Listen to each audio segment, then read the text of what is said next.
y ahí ya nos vemos en vivo en este nuevo encuentro de conversaciones sobre apego. Vamos a saludar, vamos a darle la bienvenida a todos los que nos acompañan esta tarde, y como siempre, la primera bienvenida es a mi copartner, Zuleima Lucía León Valle. Muy buenas tardes, Zule, ¿cómo estás?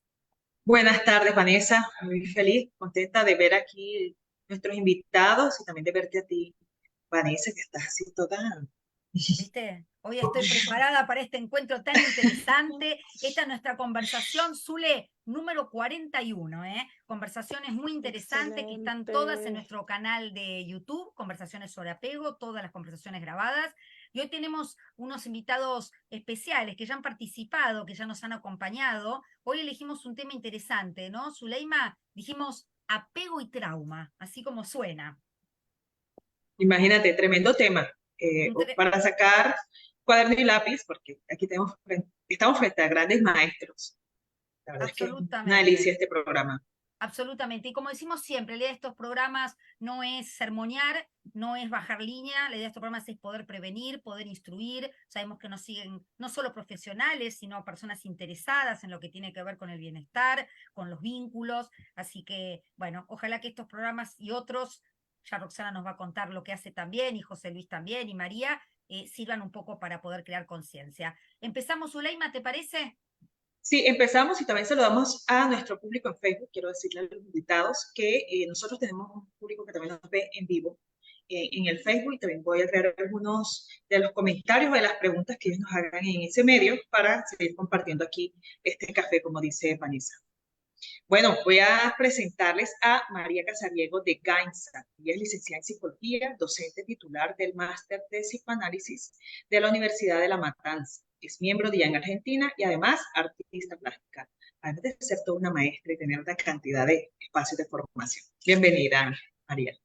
Bueno, muchas gracias por la invitación. Lindísimo compartir este espacio con Roxana y José Luis, además de Zuleima y Vanessa. Bueno, el tema es un tema complejo y creo que a la luz de los acontecimientos que han pasado en el mundo últimamente, aún más doloroso todavía, y nos invita a pensar qué es un trauma, ¿no? Muchas veces suponemos que ciertas situaciones son un trauma per se, porque son dolorosas o impactantes. Sin embargo, hay condiciones para que una situación tenga la vivencia traumática, que no es lo mismo que el acontecimiento. Los acontecimientos son disruptivos, son acontecimientos de una intensidad importante. El tema es cómo lo recepciona el aparato psíquico.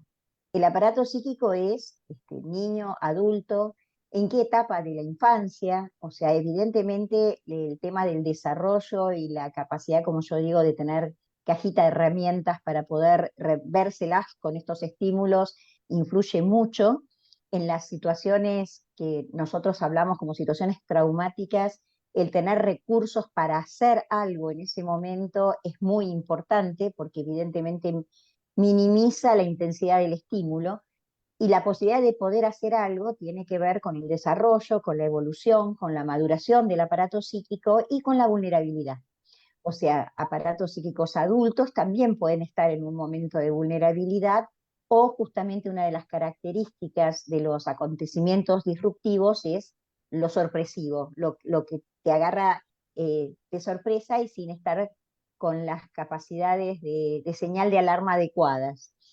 Frente a estas situaciones, tenemos, bueno, cómo irrumpe ese estímulo doloroso, fuerte, conflictivo, y también algo muy importante que yo creo que hoy en día hay que también pensar para la cotidianeidad, porque estamos como acostumbrados a que situación traumática es un terremoto, una bomba, una guerra, pero hay conceptos que han traído algunos autores como son los microtraumas, que son situaciones chiquititas de la vida cotidiana, de vínculos, por ejemplo, con apegos inseguros, de situaciones de mudanzas, de cambios, de separaciones, que van sumándose a lo largo de la vida y que van generando un estado de trauma acumulativo. Hay un autor que es Masud Khan que habla de esto, y es como que va vulnerabilizando el aparato de a poquito. En la vida actual vivimos muchas situaciones de traumas acumulativos, ¿no? De situaciones de frustración, de dolor, de poca empatía, de situaciones dolorosas en la cotidianeidad, que nos van vulnerabilizando, digamos, sensibilizando. Y llega un momento que a lo mejor pasa alguna situación que muchas veces los pacientes traen, esto es una pavada, pero esta pavada me desbordó. Y es que esta pavada, entre comillas, que a lo mejor es algún acontecimiento no demasiado importante, un choque, alguna cosa que uno diría, bueno, no es una situación tremendamente traumática, desborda un aparato psíquico que viene como juntando situaciones pequeñas traumáticas permanentemente. Hay una autora que no es del apego, pero que a mí me parece muy interesante traer porque habla de muchas cosas que tienen que ver con el apego, que es Yolanda Gampel, es una psicoanalista israelí que habla de identificación radioactiva. Y ella comenta que hay experiencias que nos ocurren aunque no estemos cerca de las personas que están ocurriendo. Por ejemplo, la vulnerabilidad que generó el horror y el espanto de lo que está pasando en la Franja de Gaza. Esto a muchos de nosotros solamente nos afecta desde la empatía y la sensibilidad. A otros los afecta por vínculos cercanos, a otros los afecta porque están en el lugar. Pero la afectación cuando uno no está en el lugar y no tiene vínculos cercanos es también muy importante y hay mucha vulnerabilidad de los aparatos psíquicos por esto. Hay gente que te dice no soporto más una noticia sobre esto y tiene que ver con que justamente se vulnerabilizó el aparato psíquico de una información, ella la llama identificación reactiva porque dice como si estallara una bomba en un lugar, pero las esquirlas van a muchos lugares. Y esto es uno de los efectos de las redes hoy en día, que hace que estemos como actualizados y presentificados en muchas situaciones dolorosas y tremendas, y que muchas las recepcionamos como naturalizándolas y sin embargo van generando un estado de sensibilidad que después explota por una cosa pequeña que creemos que no se entiende qué fue lo que pasó. Y lo que pasó fue todo lo anterior que fue pasando. Y para, bueno, terminar y dejar el diálogo abierto a mis colegas y después a las preguntas, yo teoricé un concepto que para mí es muy importante, siempre se habló de dos tiempos del trauma, que es el momento en que ocurre el acontecimiento y luego un estado de resignificación de lo que pasa en lo traumático, que es a posteriori, que es cuando las condiciones del aparato psíquico está, o por ejemplo en las situaciones de abuso infantil o de experiencias infantiles abusivas en la primera infancia, recién se resignifican en la adolescencia con todo el advenimiento de lo endógeno hormonal que ocurre en esa etapa y se puede entender qué pasó en la infancia. Por eso es tan importante que estos delitos no prescriban, porque muchas víctimas pueden llegar a ser conscientes de lo vivido muchos años después, cuando realmente pueden entender qué fue lo que ocurrió en ese momento, que percibieron algo extraño, pero que porque la sexualidad no era madura no pudieron entender qué estaba ocurriendo. Yo vengo teorizando un tercer tiempo, que es el tercer tiempo del trauma, que es la posibilidad de resignificación en lo social. Y cuando me refiero a lo social, me refiero al contexto en el que está inmerso el sujeto, a su cultura y también a su vínculo micro, familia, amigos, bueno, docentes, donde, por ejemplo, si ocurre una situación de abuso, de violencia, de situaciones dolorosas en la primera infancia, haya un tercer tiempo donde eso se resignifique como válido y verdadero, que el discurso del paciente o de la persona que denuncia algo de esto sea resignificado como válido y verdadero. Esto tiene dos efectos. Si ocurre desde este lugar, tiene la posibilidad de armar una cuestión empática con su propia historia y sentir esto un alivio muy importante. Si no ocurre, que lamentablemente es bastante frecuente, esto retraumatiza lo traumatizado.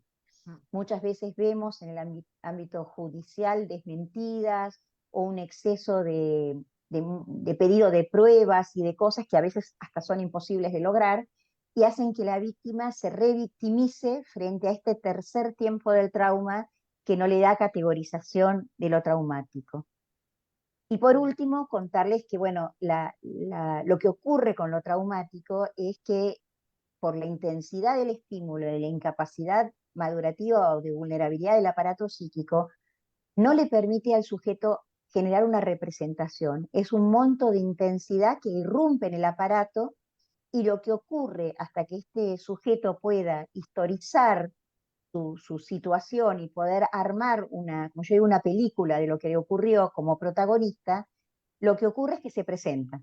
El trauma no se representa, sino se presenta y tiene la particularidad de la sensación de que está pasando aquí ahora, por más que haya pasado hace 10 años.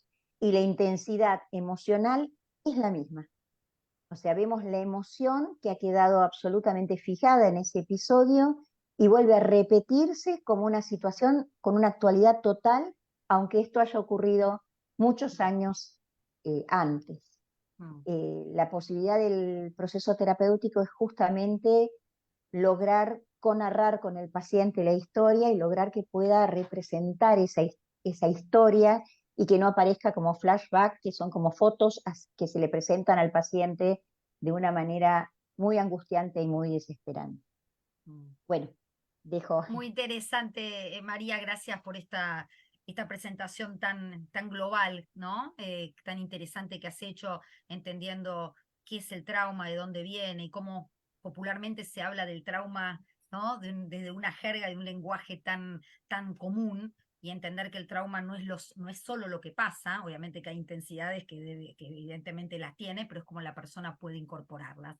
Vamos a seguir, y muy interesante este planteo del tercer tiempo, ¿eh? Cómo desde lo social se puede retraumatizar o permitir a la persona una nueva oportunidad.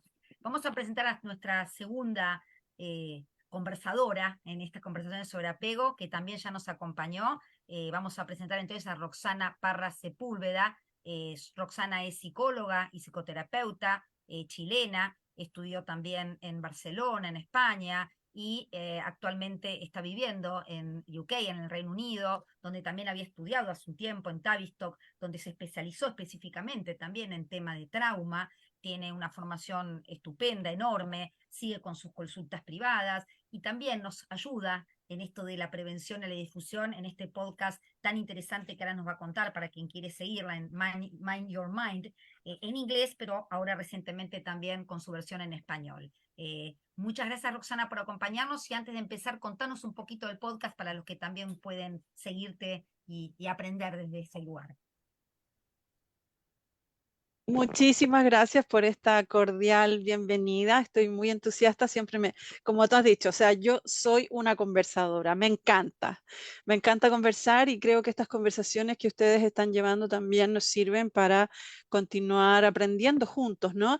Y el podcast Mind Your Mind, que ahora está en español, que he creado y ahora estoy dirigiendo, estoy lanzando un episodio en inglés y uno en español a partir de enero cada mes, y ya tuvimos el primero en español, viene muy prontito el segundo, esta próxima semana ya va a estar saliendo, y la idea del podcast es traer la noción de que el que cuida necesita cuidarse, ¿no?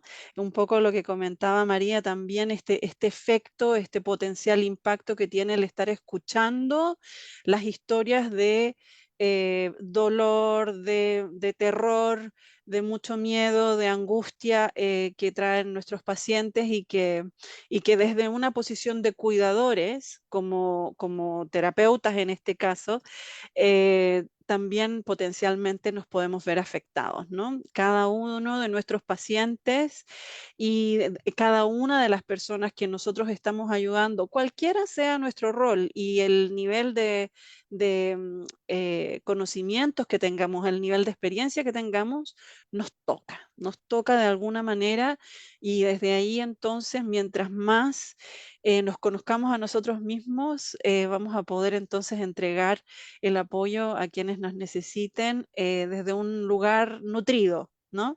Y de eso se trata el podcast, de traer mucha información para que todos los cuidadores alrededor del mundo puedan ir encontrando la manera de generar estrategias de autocuidado que sean significativas personalmente, para que puedan continuar haciendo su trabajo y llevar las carreras que quieran llevar desde el ser cuidadores profesionales.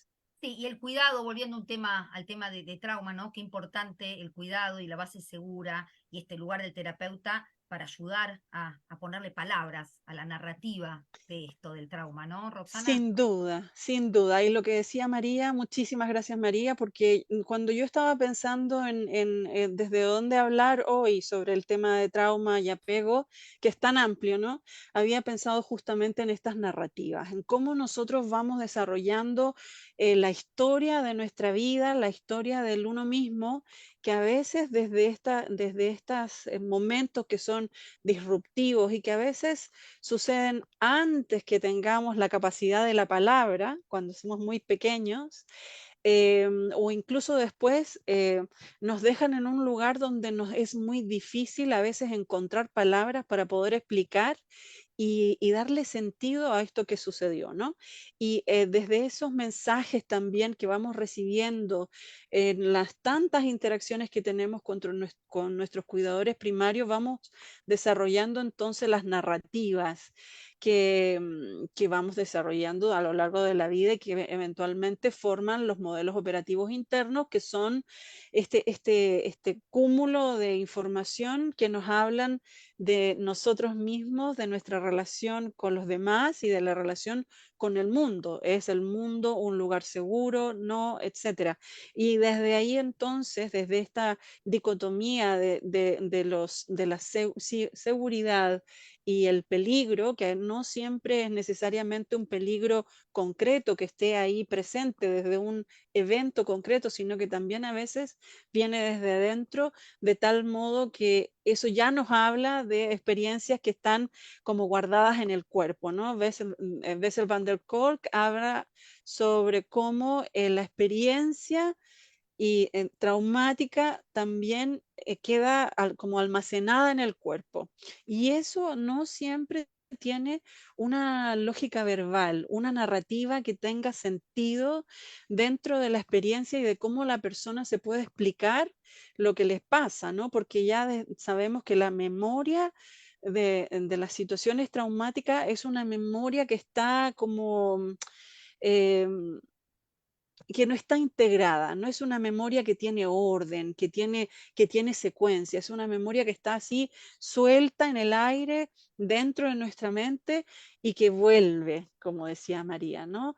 A través de los flashbacks, a través de estas imágenes, que a veces pueden ser gatilladas desde un aroma, una palabra, un tono de voz, muchas formas que pueden gatillar entonces esta reacción interna que nos habla de miedo, de susto, de la necesidad de protegernos ante lo que nos sucede, ante lo que nos sucedió que queda registrado en nuestro cuerpo, que no siempre nos lo podemos explicar y que no siempre lo podemos verbalizar en nuestra narrativa de una manera coherente, ¿no? Entonces las narrativas pueden ser también, la manera en que nos contamos nuestras historias pueden ser más o menos rígidas, tienen diferentes cualidades, ¿no? Pueden ser que estemos dejando fuera ciertos contenidos emocionales para que nos ayudan también a minimizar esta sensación de peligro.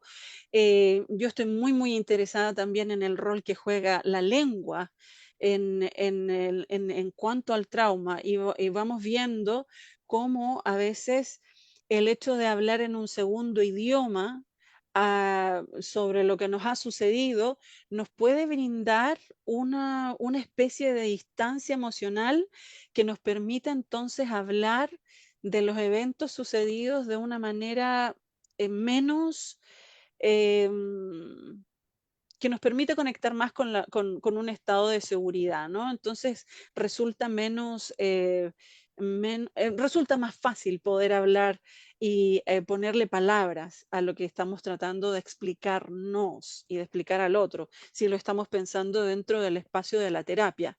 También podemos estar hablar desde la situación, desde como si fuésemos un observador, ¿no? Desde un observador externo en vez de un actor. Y ahí está la diferencia también de cuando podemos integrar nuestras historias, podemos entonces darnos cuenta de cuáles son nuestros roles y de cuáles son, de cuán importante, por ejemplo, allí en esa situación es el tener un sentido de compasión hacia uno mismo y entender dónde estábamos, cuáles eran nuestra posición, cuál fue nuestra capacidad en ese momento de respuesta, etcétera, ¿no? Porque como decía María, cuando sucede en la situación traumática, estamos tan invadidos de emociones que nos es muy difícil, imposible en muchas ocasiones, poder hacer algo que sea como pensado y planeado, ¿no?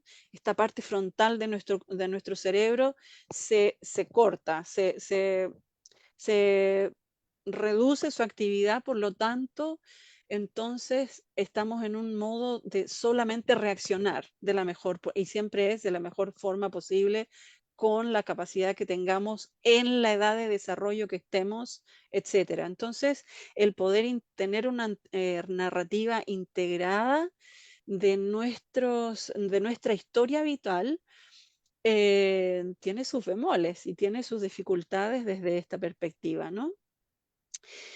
El cómo nos contamos a nosotros mismos nuestras propias historias tiene mucho que ver también en cómo nos vamos a sentir y de cómo nos proyectamos hacia el futuro.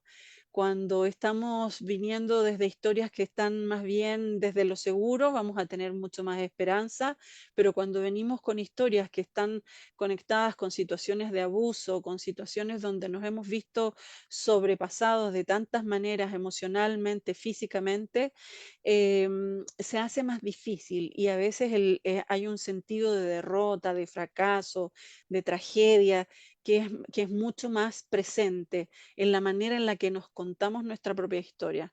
Entonces, bueno, para ir cerrando y dejarle el espacio también a José Luis, solamente decir que las historias que llevamos en nuestras mochilas, ¿no? Estas historias que vamos cargando, no solamente nos van a describir a nosotros y nuestras experiencias pasadas, sino que también nos dan una idea de lo que posiblemente vamos a hacer, vamos a pensar y vamos a sentir en el futuro. O sea que nuestras narrativas y la manera en la que nos contamos o logramos contarnos o no nuestras historias e integrarlas tiene también una influencia en el cómo vamos a vivir nuestra vida y tomar decisiones y relacionarnos con los demás. Porque para sentirnos seguros y confiados ante el cambio, la incertidumbre y las vicisitudes de la vida, necesitamos ser escuchados, entendidos y validados. Y esa es la base de un sentido de seguridad que nos va a permitir entonces ir avanzando, a pesar de las situaciones que podamos ir viviendo que son adversas en nuestra vida, ¿no? Muchas gracias, Roxana. Y bueno, como empezaste diciéndonos que te gustaba conversar y terminas con esto de ese lugar para hablarlo y que nos sintamos seguros que también estas conversaciones no solamente están en esa práctica conductual, sino también en esa posibilidad de conversarlo con un terapeuta de confianza o con seres queridos que nos den la oportunidad de conversar, solamente de ir como a la forma de terapiarlo, sino poder ampliar la narrativa cada día un poco más, a ver dónde se nos queda enganchada. Y es un tema bastante denso, a la vez de bonito, suave, denso. Mientras te escuchaba decía cuánto hay que seguir prestando atención a este tema para ir más livianos en esa sensación de bienestar a la que todos aspiramos. Gracias, Roxana. Y bueno, seguimos acá en la presentación que la ha entrenado, mi querido José Luis. Te la vas a pillar que la he entrenado. Ya vas a Venga, ver. adelante, a ver qué tal. Les presento a José Luis Gonzalo Marrodán, de San Sebastián Donostia, en 1967, psicólogo especialista en psicología clínica, psicoterapeuta por la EFPA, posgrado en traumaterapia sistémica infantil, por el IFIB de Barcelona, clínico en MDR adultos y MDR en niños y adolescentes, nivel 2. Trabaja en su clínica privada realizando tratamiento psicoterapéutico a niños, adolescentes y adultos, y desde 1999 su campo de interés profesional se centra en la psicoterapia basada en el apego y en la traumaterapia con niños y jóvenes adoptados y acogidos. Entre los años 1996 y 2005, ha trabajado como psicólogo en el Colegio de San Ignacio de Loyola de San Sebastián y entre los años 1999 y 2018 ha sido psicólogo psicoterapeuta de los menores que participan en los diferentes programas de Diputación Foral de Guipúzcoa. Actualmente, además de recibir pacientes en la consulta, supervisa centros de acogida de menores y combina su actividad como psicoterapeuta con la formación de profesionales y familias desde el blog buenostratos.com. Bienvenido, José Luis Guipúzcoa. Ese fue el mayor entrenamiento. Sí, Muchas bienvenido, pero gracias, Zuleima. se nos van a poner celosas las otras presentadas, que hicimos una presentación chiquita y a José Luis le dimos como un antro, pero bueno, nuestras invitadas Vale. también tienen sus currículums y hagamos hincapié también en este blog tan interesante para los que no lo siguen aún, Buenos Tratos, que es muy, pero muy interesante el blog. Bienvenido, José Luis. Muchas gracias. Siempre he podido reparar las presentaciones, porque en el trauma también se repara. Así que luego te dan la oportunidad de reparar, Zuleima. Muchas gracias. Gracias. Tenía que haberte puesto el nombre de la provincia en español y no en vasco, que ya sabéis que aquí tenemos un idioma propio de la zona norte que pega con Francia, en España, que se llama euskera o vasco, y entonces te lo he puesto y es más difícil de pronunciar, disculpa. Bueno, pues yo creo que las compañeras han hecho una exposición excelente, ¿no? Creo que han introducido todos los ingredientes fundamentales que tenemos que tener en cuenta en el trauma. Yo solamente, pues quizá por el campo de trabajo que yo tengo y con los pacientes que yo veo a diario, que fundamentalmente veo adultos también, pero sobre todo veo niños y adolescentes, y sobre todo veo niños y adolescentes que tienen en común el haber vivido abandonos reales. Es decir, ni siquiera hay una parte a decir que me imagino que a mí o sentí que a mí me han podido abandonar, ¿no? Es que les han abandonado sus familias biológicas muchas veces, pues porque no han podido hacer otra cosa estas familias. Y muchas veces, por lo que estaba comentando María, porque vivimos un trauma colectivo y vivimos en un mundo donde hay muchos papás que desgraciadamente no pueden continuar con la función del apego naturalmente, porque la injusticia social no se lo permite. Y eso es un trauma brutal y el mundo, bueno, pues cada vez adolece mucho más de todo eso, ¿no? Entonces estos niños, pues, han vivido muy tempranamente esos abandonos, a veces han vivido también la desgracia de que las personas que supuestamente, como ellos te dicen, les tienen que querer, pues les han hecho barbaridades, producto de los traumas de esos papás también, pero o de otros adultos, si no se criaron con los papás y se criaron con educadores de orfanatos o con personales, han hecho muchas barbaridades, ¿no? Y entonces les han hecho barbaridades supuestamente las figuras con las que te tienes que apegar, ¿no? Porque es el adulto que tenían ahí, ¿no? Es ahí donde unimos un poco trauma con apego, ¿no? Es decir, la misma persona de la que dependo para mis cuidados, para desarrollar el sentimiento de confianza, la seguridad de base, todos esos conceptos que seguro que se han repasado aquí un montón de veces, es la misma que me da miedo, la misma que me aterroriza, la misma que me hace disrupciones, como decía María, ¿no? La misma que me tiene en ese estado de alerta o de activación continua y que me tiene en una corporalidad constantemente amenazante, ¿no?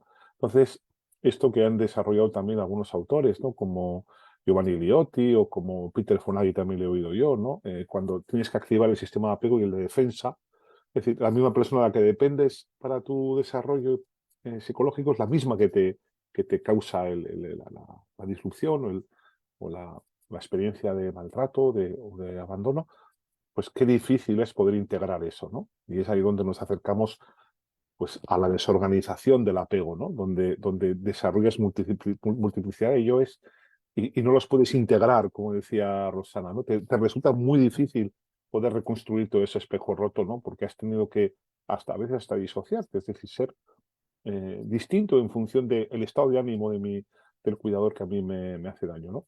Yo creo que esto es terrible para los niños, ¿no? Es terrible. Yo creo que hemos avanzado mucho a nivel social. Creo que hay una cultura muy potente ahora. Yo creo que es bueno decirlo también, ¿eh?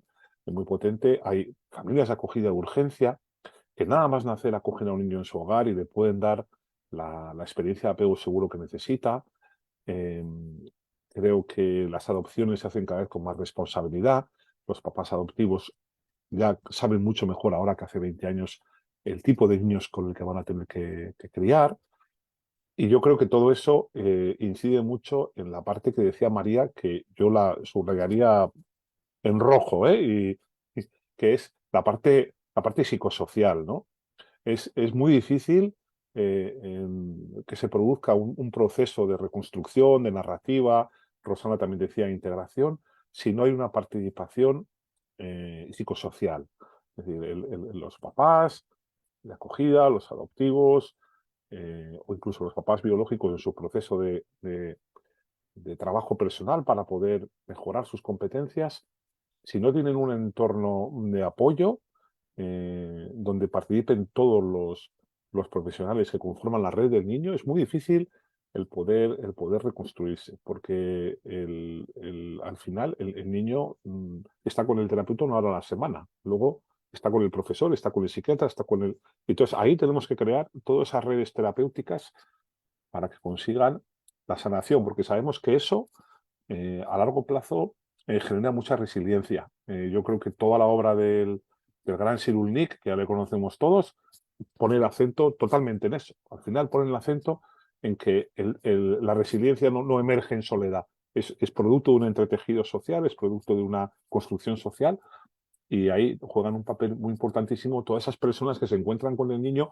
o todas esas personas que nos hemos encontrado nosotros a lo largo de la vida y que han marcado un antes y un después y que nos han ayudado con nuestros microtraumas, como decía María, ¿no? Porque nos han dado una poderosa vinculación afectiva, o nos han dado unos puntos de apoyo con los que nos hemos podido evolucionar en positivo, ¿no? Entonces yo creo que ese papel es muy importante, yo creo que ese mensaje es muy importante, porque también de alguna manera creo que a los profesionales también nos libera, incluso también nos evita la fantasía de rescate, ¿no? Eso que yo recibo al paciente, yo lo voy a curar, yo voy a hacer todo, yo voy a hacer las mejores sesiones, pero sabemos que no es así, que un psicoterapeuta hoy en día solo no puede con casos de gran calado, ¿no? Entonces yo, que eso es lo que querría subrayar en esta presentación que tan bonita han hecho María y Rosana, ¿no? El papel que tiene todo esto en los procesos de sanación.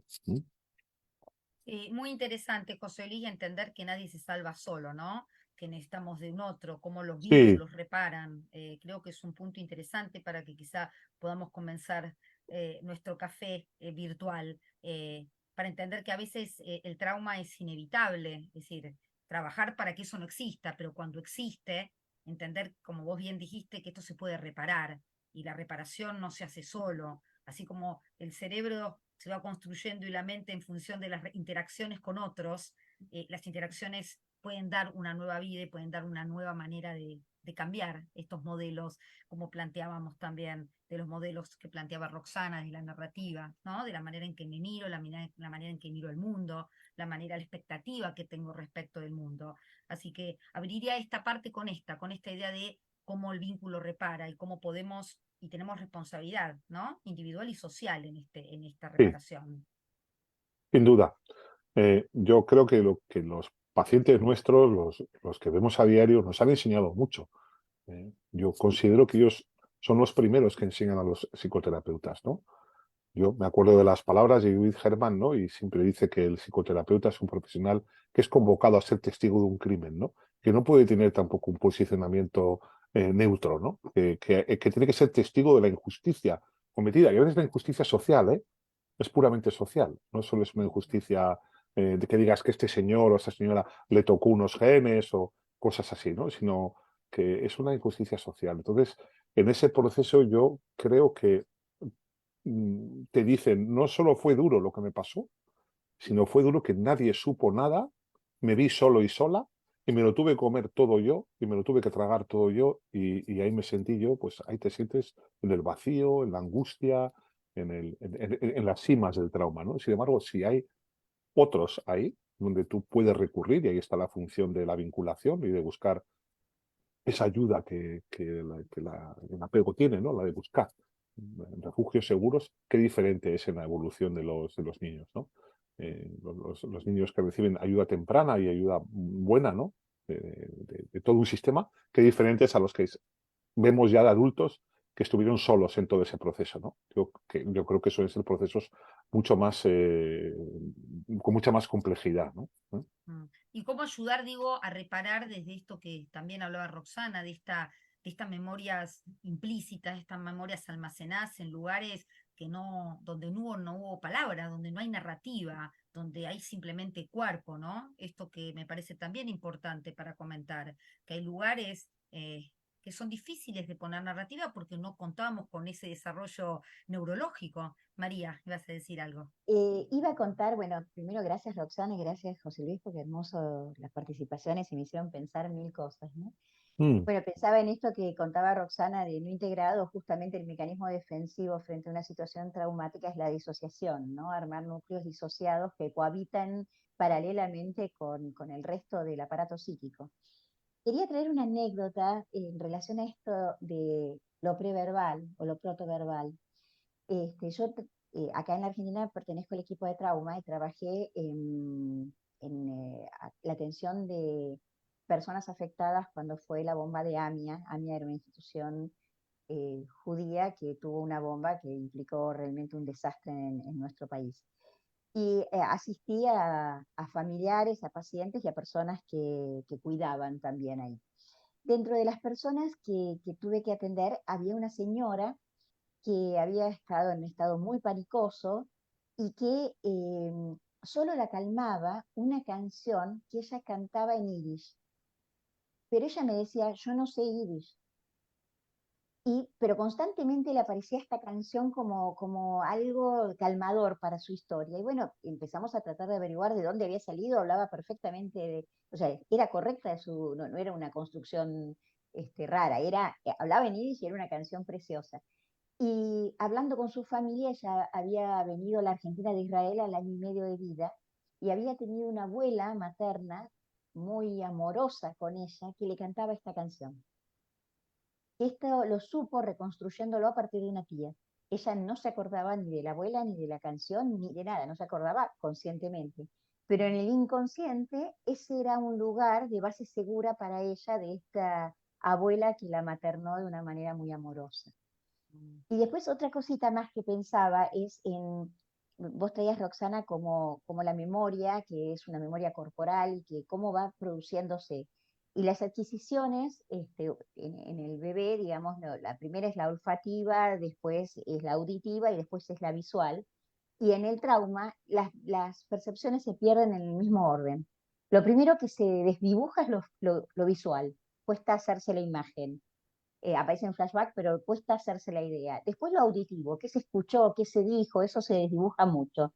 Ahora, la olfativa es un dato sumamente pregnante para el aparato psíquico y un olor te lleva inmediatamente a recuerdos que ni imaginabas. Y esto es muy interesante también, ¿no? Así es. María, tengo una pregunta acá. Un recuerdo, en algún momento escuchaba a alguien también hacer una asociación entre, digamos, eh, cuando sentía mucha rabia, también era como si le faltara una historia detrás de su rabia.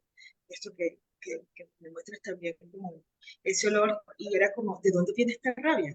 ¿Cuándo fue ese momento en el que yo empecé a sentir esta rabia? Y eso también pudo, más adelante, pudo poder encuadrar de dónde venía esa rabia y cómo no había sido contenida también como una experiencia traumática, no haber tenido quien le diera lugar a la rabia y palabras que le hicieran entender que eso era sentir rabia y no simplemente una sensación de disociación.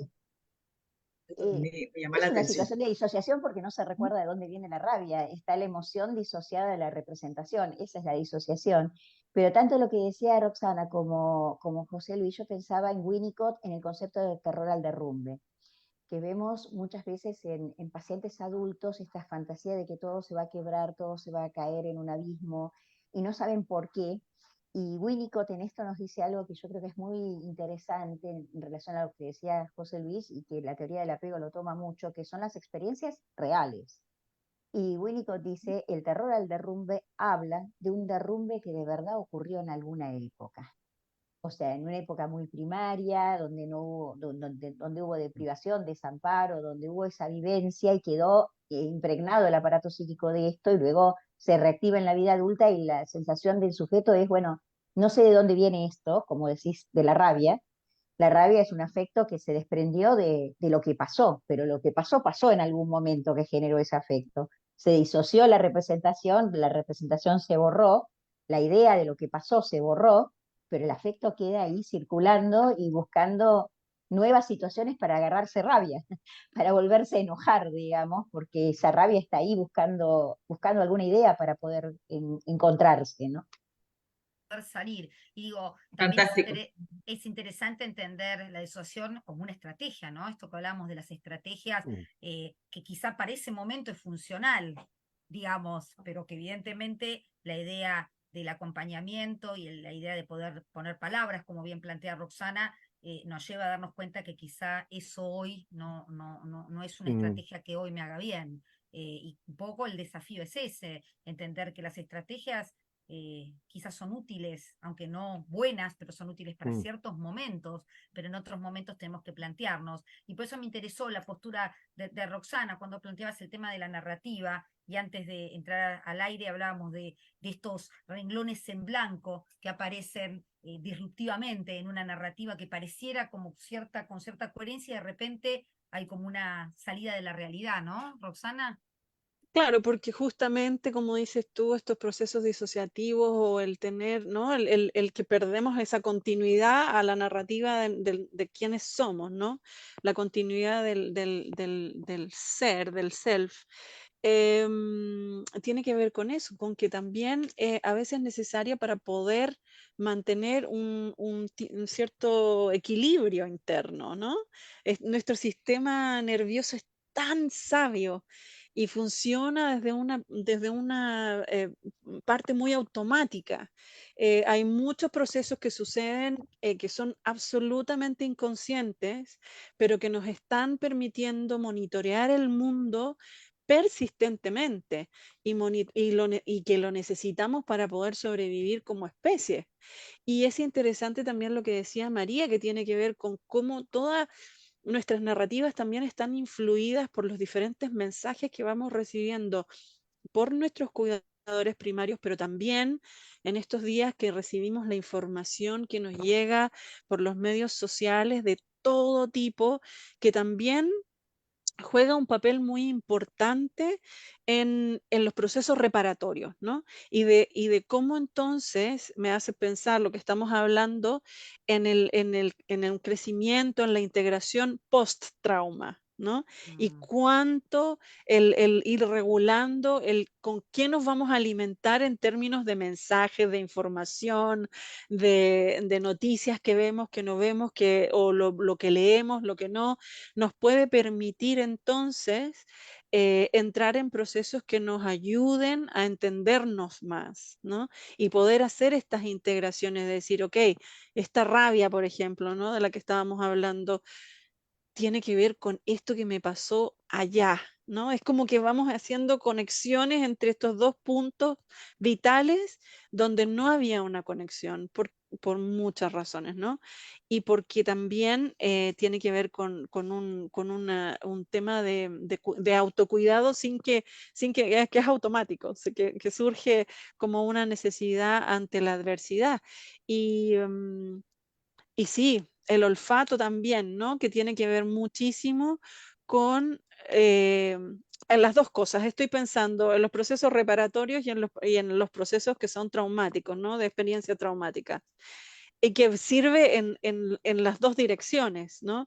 Muchas veces, por ejemplo, para volver de un estado disociativo, para volver a estar presentes en el aquí y en el ahora, desde un flashback, por ejemplo, la sensación de olfato puede ser un recurso muy, muy, muy poderoso, porque si logramos identificar, por ejemplo, un aroma que nos trae un sentido de gusto, de seguridad, de placer, de tranquilidad, eso nos puede ayudar entonces a calmarnos también en esos momentos en los que nos activamos sin que podamos entender qué pasó, ¿no?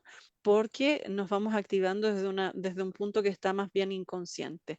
Entonces, es interesante también entender cómo estos procesos que en su momento nos sirven para sobrevivir la situación traumática, también nos pueden ayudar para ir creciendo y recuperándonos después de los procesos traumáticos, ¿no?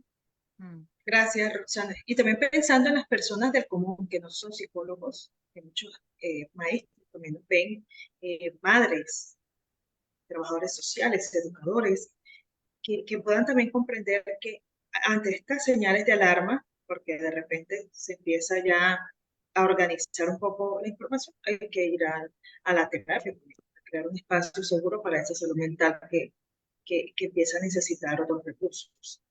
Claro, tiene Totalmente. que ver con Mm. tener espacios que sean reflexivos, que nos permitan esto, ¿no? Lo que decía José Luis, con espacios que nos hacen sentir seguros, pero por lo tanto nos van a permitir tener reflexiones que no están invadidas por un juicio valórico o por alguien que te va a decir esto y esto y esto es lo que tienes que hacer, sino que te permita justamente ir buscando las palabras que te surjan para poder generar esa continuidad de esta narrativa para que tú luego entonces puedas tener una idea de lo que te pasa y entenderte a ti mismo. Pero esos espacios reflexivos que pueden ser con un terapeuta, pueden ser en un espacio grupal, pueden ser también en el trabajo con un asistente social que está trabajando informado por la teoría, por ejemplo, de apego, informado por las teorías que explican el trauma.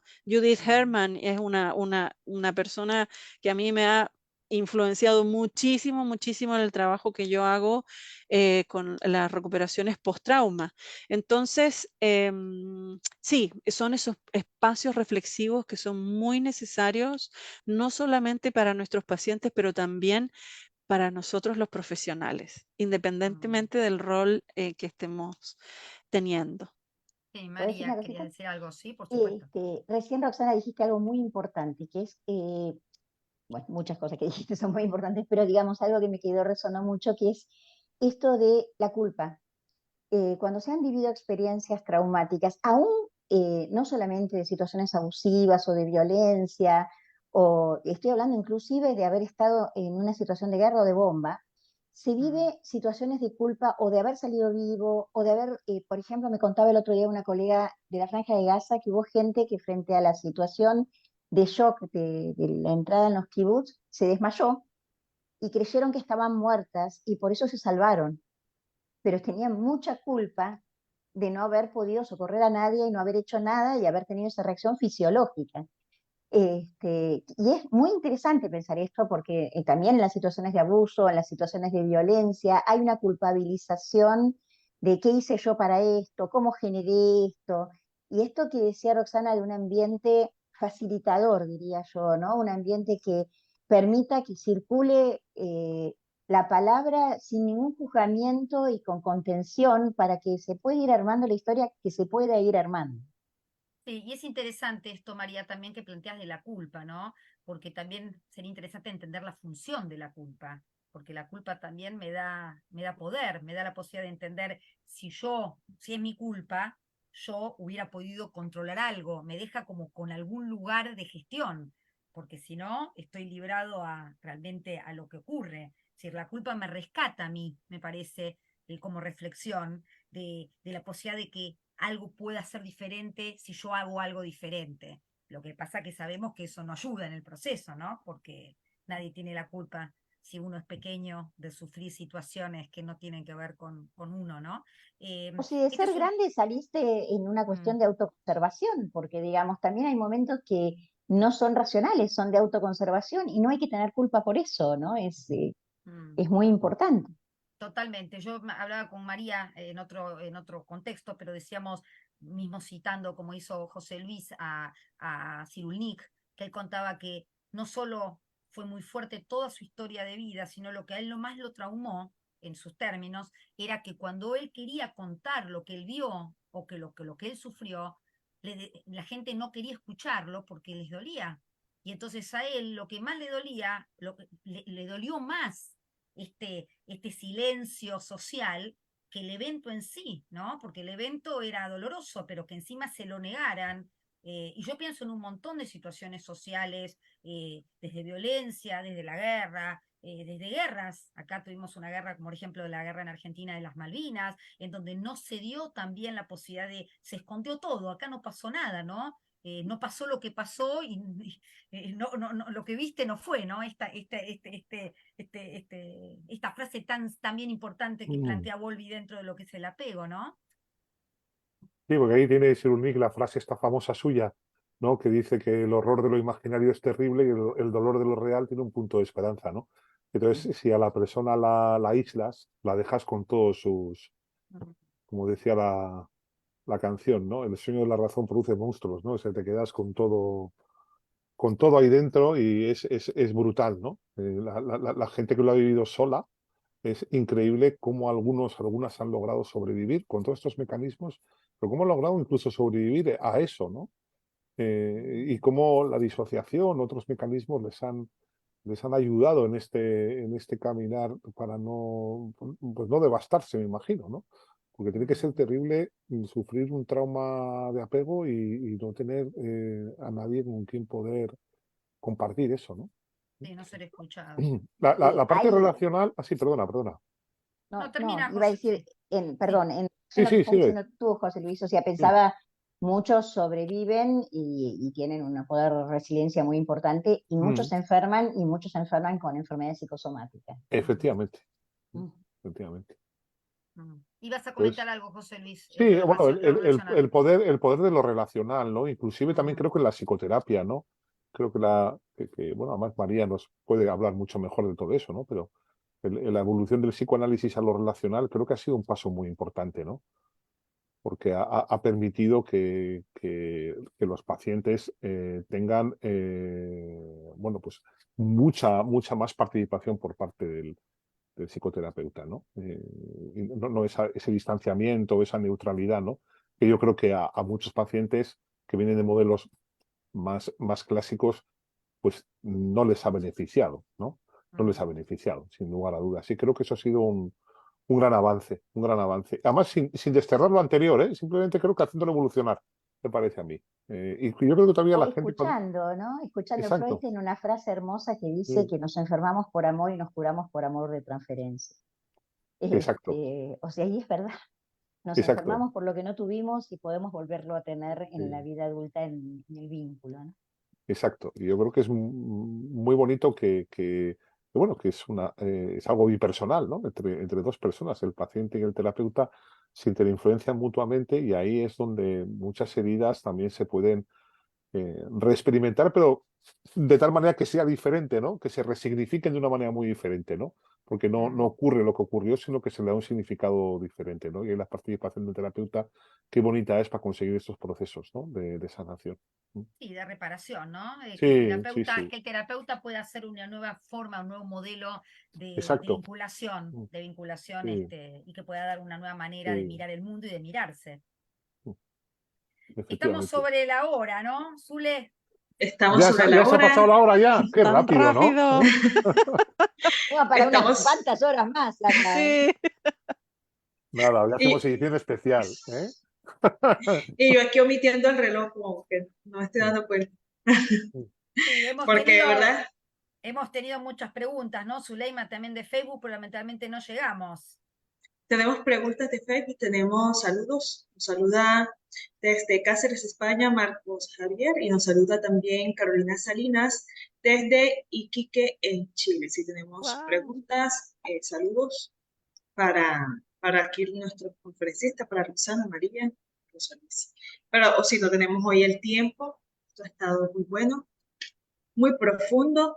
A mis colombianos que nos están viendo, hago este énfasis en que hay que buscar ayuda porque se requiere formación para atender este tipo de traumas, que teniendo tanta historia real de violencias, también podamos entonces validar nuestra realidad emocional cuando no está tan estable como nosotros aspiramos. Aquí todavía se le tiene miedo a ir al psicólogo. Psicólogo, es para gente que está mal. Entonces, animémonos a asistir a terapia. Vamos cerrando, muchas gracias. Me gustaría escuchar un mensaje de cierre de parte de ustedes. Y bueno, gracias Vanessa también por este encuentro y a la comunidad ya internacional que siempre nos está apoyando con la difusión de estos programas. Hoy en la mañana estuve, voy a hacer aquí una publicidad política, publicidad no pagada. Estuve en YouTube y les quiero decir que Vanessa ha hecho un trabajo de tener todo el canal lindísimo, así que pasen por allá a ver todas las conversaciones sobre apego y seguramente esto también luego va a pasar a ese repositorio. Entonces, los escucho y muchísimas gracias. Bueno, Una pequeña reflexión, dale María. Solamente decir algo que creo que es importante tanto para las personas que han vivido situaciones traumáticas como para los colegas que atienden personas, a los jueces, a la sociedad en general, que cuando alguien ha vivido una situación traumática siente mucho dolor y que hay que poder escuchar ese dolor, sea como sea y como lo pueda transmitir, pero darle entidad a ese dolor, ¿no? Darle categoría a ese dolor, porque esto es lo que forma parte muy importante de la cura y de la reparación de ese dolor. Muy lindo. Sí. Yo diría lo mismo que dice María y añadiría además la famosa frase del libro Tutores de Resiliencia de José Luis y Gema, que son de Zaragoza, España, que dicen: dame un punto de apoyo y moveré mi mundo, ¿no? Bueno. Que es parafrasea, ¿sabéis? Arquímedes, que con la palanca conseguía mover pesos que de otra manera no se moverían, ¿no? Así concluimos por mi parte. Roxana. Bueno, sí, yo también me quedo con esta noción de lo psicosocial, con la noción de la importancia de los contextos en los que nos movemos y de cómo también es posible recuperarnos en comunidad. Y cuán importante es tener esos espacios seguros que nos permitan entonces ir reconstruyéndonos día a día, pasito a pasito, de a poco, con mucha paciencia también, porque estos procesos de recuperación post-trauma toman tiempo, así que requieren muchísima paciencia y mucha compasión por uno mismo y por quienes estamos escuchando también, ¿no? Sí, y crear comunidad, esto de tribu, ¿no? La tribu que tanto Sí. hablamos. Los agradecemos a cada uno de ustedes, les agradecemos esta compañía de la tarde, nos estamos viendo de aquí a 15 días. Gracias entonces Roxana, María, José Luis y gracias como siempre Zuleima. Muchas gracias, los saludamos. Gracias a ustedes. Gracias, igualmente. Saludos a todos. Chao. Gracias, nos vemos. muy Un placer. especiales como siempre. Eso De es. nosotras. Cuídense. Chao. Gracias, chao.